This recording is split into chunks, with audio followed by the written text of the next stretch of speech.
What up, though?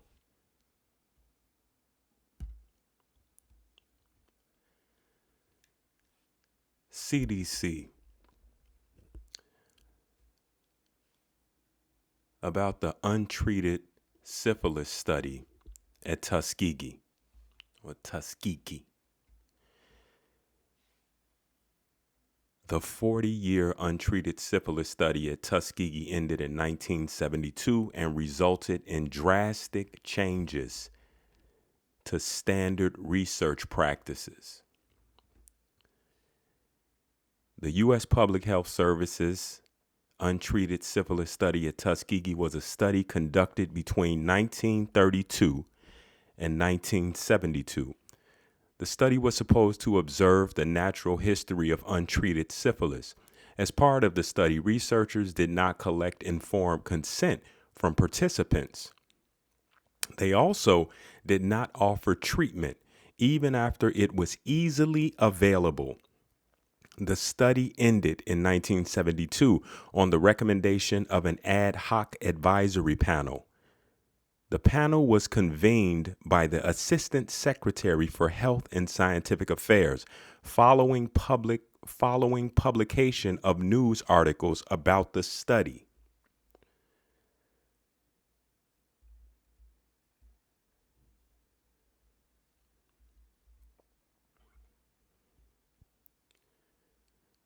Tuskegee community members were aware of the study but thought it was a special government health care program. Healthcare. According to the Assistant Secretary for Health and Scientific Affairs ad hoc advisory panel's published report, the Macon County Health Department and Tuskegee Institute were cognizant of the study. Of course they were. Moving right along, we go to NBC News. Experts voice concern over C-19 vaccine trials excluding hardest hit populations. Curtis Bunn. This is from 2020. Calethea Hodges has an arduous task: persuade Black people,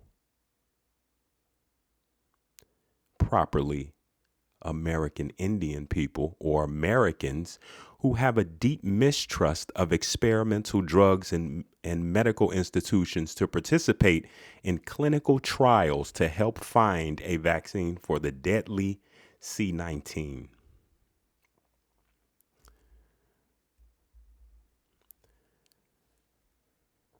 She says, and that's why I do what I do, said Hodges, a clinician at Infinite Clinical Trials outside Atlanta. And that's why I am here in this neighborhood that is predominantly African American, properly American. This is Calethea Hodges. She recruits Americans for human trials. She recruits American Indians for human trials. African Americans, properly American Indians, participation in the trial is critical. Medical experts have said researchers of pharmacogenetics, the science that studies how genetic factors affect reactions to drugs. This is Calethea Hodges, who says, and that's why I do what I do.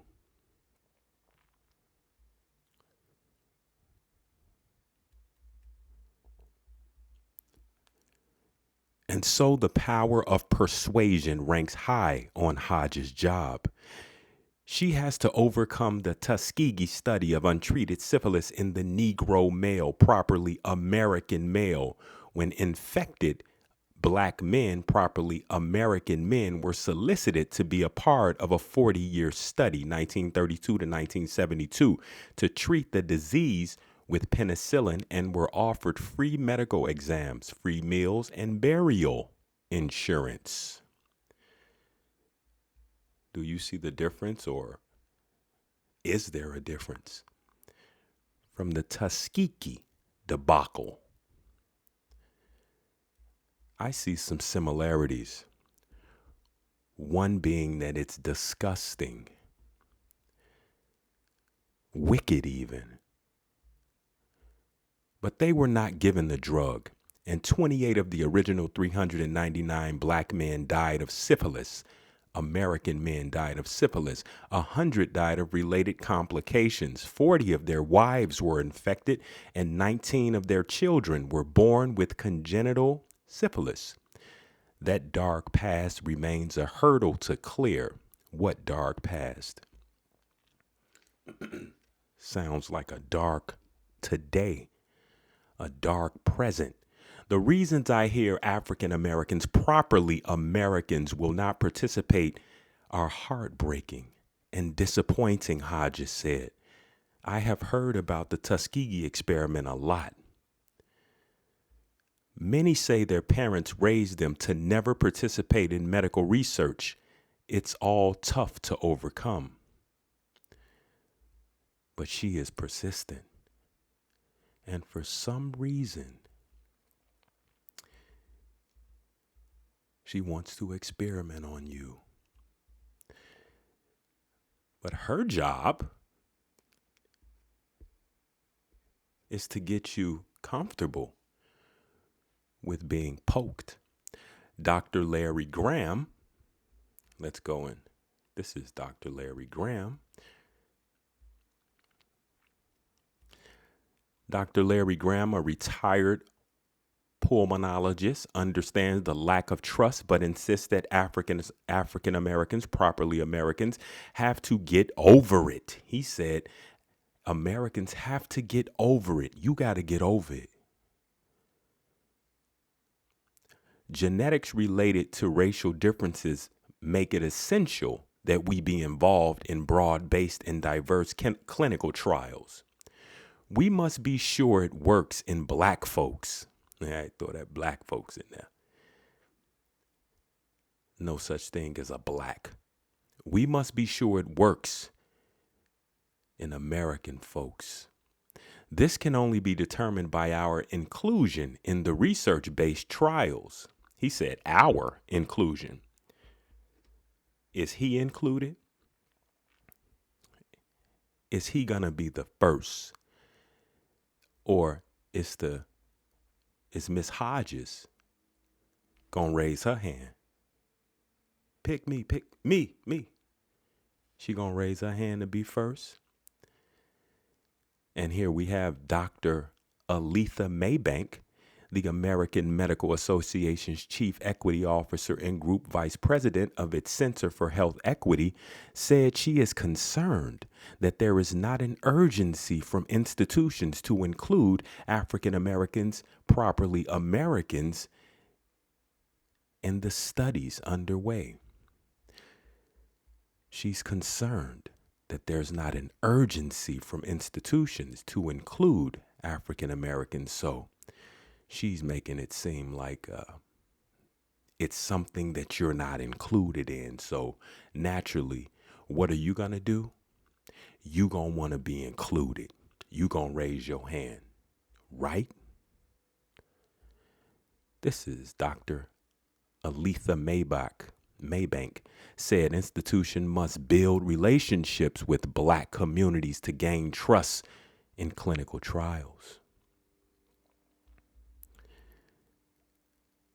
I worry about exploitation and medicines being used on patients without their knowledge or consent. Hodges said she has been successful in getting African Americans, properly Americans, to participate in other trials, most recently for women who experience hot flashes through distributing educational pamphlets. Information is power, she said. I agree. It also helps that Hodges is black. Is she black? What is a black? I'll tell you. There's no such thing as a black. I think more than anything, black is a feeling, an empty feeling. They see me and give me a chance to at least share my information with them, she said. They see me and give me a chance to at least share my information with them. Those are her pronouns. And in extreme cases, she said, she invokes the experience of some cancer patients to make her point. When the patient with cancer hears there's nothing else we can do, they turn often to clinical trials, Hodges said. It's the last resort. With the C19, the question becomes, would you rather be on a ventilator or try a drug? That's a view that might get people to participate. Who is this woman? Have you ever heard of the devil or a demon? This is pure wickedness. She said, would you rather be on a ventilator or try this drug? I'll choose neither. For Maybank, the way to bridge the divide is simple. Work at it. With any relationship, you build it, she said. Folks doing work from leading institutions have asked, how do we build trust? Well, it's not rocket science. It's about building relationships. Are you getting to know me beforehand? Are you speaking in a language I understand? Are the concepts broken down so that they are digestible? Are you present? Are you giving resources to our neighborhoods beforehand? Oh, are you giving us some stuff to give you our arm? That's not rocket science. It's building a relationship. That's how you build trust. And trust is a fundamental value in humans. There's no rocket science behind it. She likes rocket science.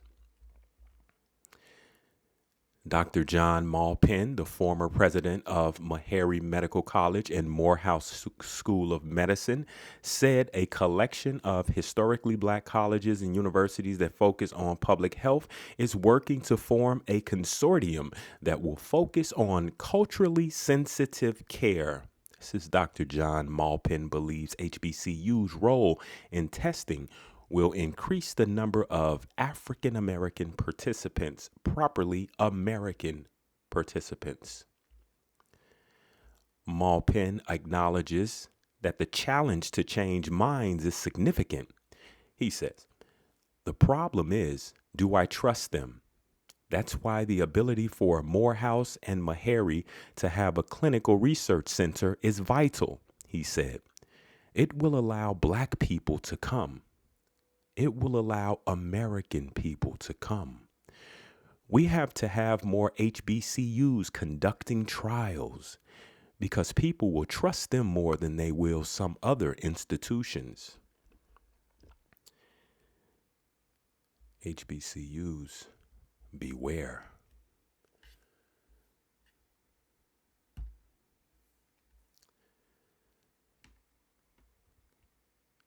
Do the right thing.